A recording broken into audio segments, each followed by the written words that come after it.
عليكم ورحمة الله وبركاته. اهلا بيكم حبايبي متابعين مطبخ شيري. النهاردة معادنا مع تخليلة جديدة او وصفة جديدة من المخللات. اهلا بيكم. والنهاردة هنعمل مع بعض اجمل خيار مخلل. تمام، هنعمله اجمل من بره واحسن كمان من بتاع بره بطريقة بسيطة وسهلة خالص.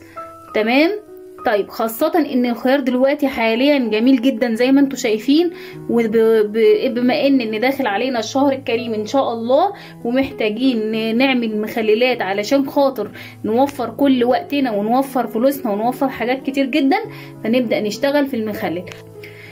تمام، هنعمل طبعا بقى الخيار بتاعنا الجميل اللذيذ المقرمش اللي فيه مزيج ما بين الخل والليمون والثوم، الطعم اللي مش ممكن تلاقيه في اي محل بره من بتاع المخللات.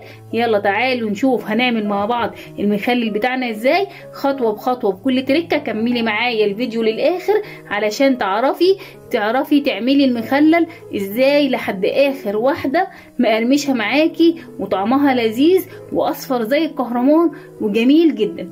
خلاص تمام، يلا بقى بينا نخش في وصفتنا على طول. بس لايك وشير وسبسكرايب وكومنت حلو جميل منكم ودعوه حلوه من قلبكم الابيض. يلا بينا نخش في وصفتنا. النهارده انا معايا ايه؟ معايا ملح ومعايا سكر ومعايا خل ومعايا ليمون ومعايا قرون فلفل ومعايا توم ومعايا معلقتين هريسه من الهريسه بتاعتي. خلاص كده هجيب البرطمان بتاعي. طبعا احنا متفقين ان البرطمان بتاعنا يكون معقم، وهنزل بالهريسه بتاعتي. خلاص، معلقتين هريسه بس، وهنزل بالفصوص الثوم بتاعتي.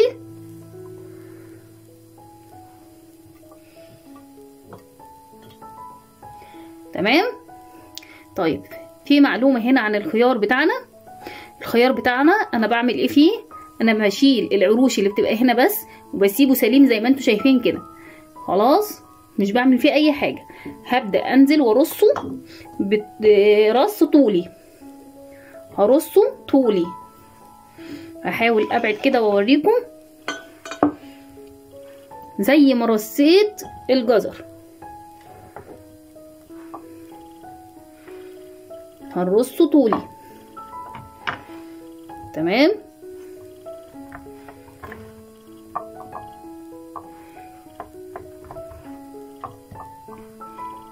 استنوني على القناة، هعمل لكم وصفات جميلة جدا، انواع المربات كلها، انواع التوابل، توابل السمك لوحدها، توابل الفراخ، توابل اللحمة، توابل الشاورما، اجمل توابل هعملها لك. هعمل لك كل اللي نفسك فيه ان شاء الله.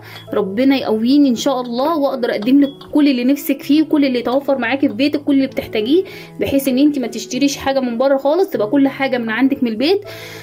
تمام، انا عامله فيديو معايا للبصل البودر والثوم البودر، بس لسه انا منزلتوش، هنزله لكم عشان تشوفوه.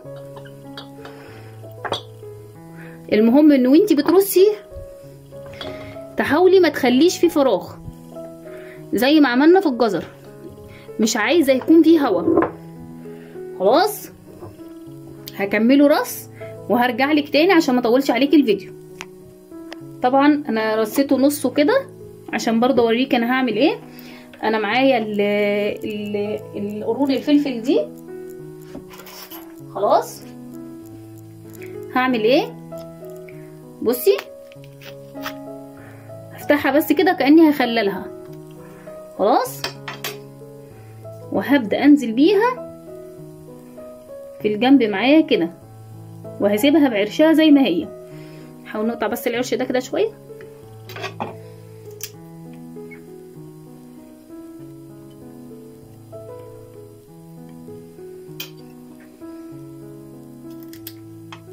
شايفه؟ بصي تاني شكه بس كده عشان تديني الطعم الجميل في المخلل بتاعي.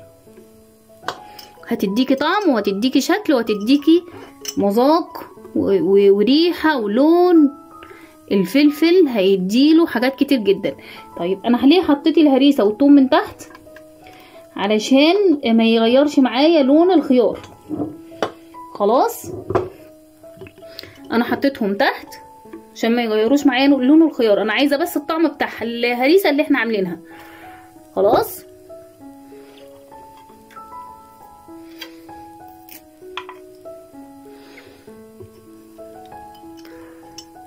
هكمل بقى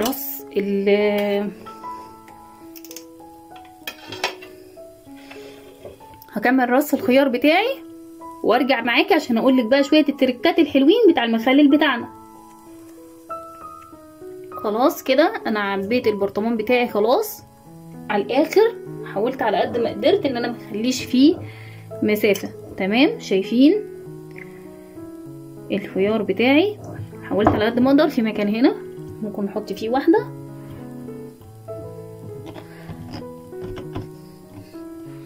تمام زي ما انتوا شايفين كده. خلاص طيب هنعمل ايه؟ هنزل بعصير ليمونتين، خلاص، وهنزل بربع كوبايه خل. تمام كده معايا. وهبدأ اشتغل الاول في المحلول بتاعي. هنا ده عندي لتر من المية،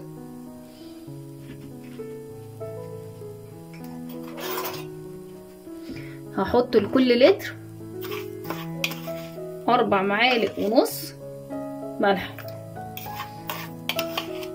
طبعا احنا قلنا ان في كل المخللات بتاعتنا ان على حسب كمية المخلل انت بتحطي المية. لو احتاج انا هوريك، لو احتاج او لو فاض مش مشكلة، لو احتاج اعملي لتر بلتر، ولو احتاج زودي. كده حطيت معلقتين، دي كده 3،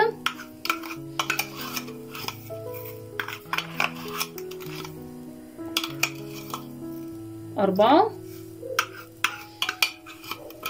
ونص.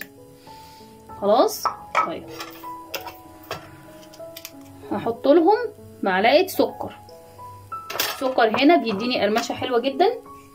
خلاص هقلب كل ده تمام مع بعضه. احنا متفقين ان لازم لازم لازم من شرط اساسي ان المية بتاعتي تكون مغلية ومتبردة، او من فلتر يكون على الاقل 3 شمعات. اي مخلل لازم يتعمل كده. تمام. من ضمن الكلام هنقلب بمعلقة خشب. ليه؟ علشان ما تتفاعلش. ما ينفعش اقلب بحديد او ألمونيا، يعني بمعنى اصح، او الاستانلس. الحاجات دي بتتفاعل معايا. خلاص طيب في حاجة كمان، احنا ليه بنعمل بمية مغلية او مية من الفلتر؟ عشان انا نسيت اقولها لكم في المعلومة دي، نسيت اقولها لكم في المخلل بتاع الجزر. ليه؟ لان الناس اللي بتشكي اصل انا المخلل بتاعي عمل ريم ابيض، اصل انا المخلل بتاعي عمل ايه يعني ناعم كده ودبل ومش حلو. تمام. اصل انا المخلل بتاعي مزفلط كده ومش الحاجات دي كلها خلينا متفقين ان كل ما بتبعدي الميكروبات عن المخلل بتاعك، او على الاقل اللي انت بتقدري تعملي له اكتر حاجه وقايه ان انت بتعقمي الحاجه بتاعتك كويس، كل ما المخلل بتاعك بيكون انجح. خلاص عقمي البرطمان بتاعك كويس جدا، اغسليه بميه سخنه او في ميه مغليه، بميه مغليه يعني، وبعد كده زي ما قلت لك دخليه الفرن. خلاص طيب لو البرطمان بتاعي بلاستيك، انا بعمل في بلاستيك، هعمل ايه؟ هغسله وهكتفي ان انا هغسله بميه مغليه 2 3. تمام. خلاص انا هبدا بقى كده انزل اخد الميه بتاعتي،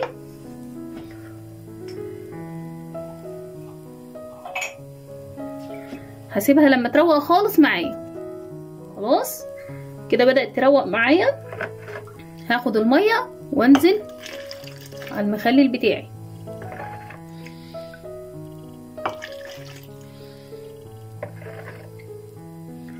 لو الميه بقى بتاعتي نقصت هزود تاني نص لتر مثلا واحط نص الكميه، على حسب ما انا ابقى شايفه ان البرطمان بتاعي محتاج قد ايه.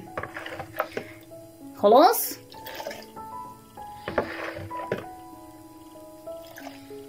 ولا ماده حافظه بقى، ولا ماده صودا قويه، ولا مش عارفه ايه، ولا اي حاجه خالص.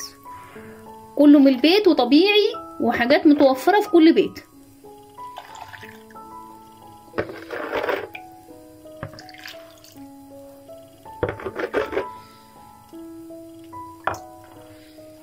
خلاص كده.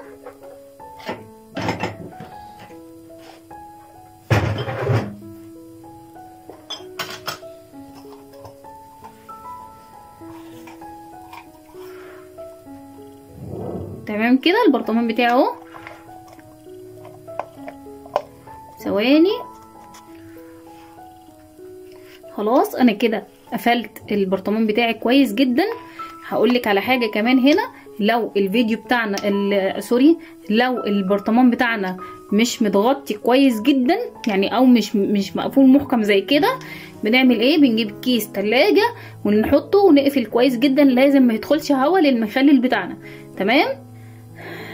من ضمن الحاجات، المخلل بتاعنا ده بيقعد قد ايه في الشتاء؟ شايفين المخلل بتاعي؟ شايفين الهريسه عامله ازاي معاه؟ هو طبعا شكله يحكي عنه.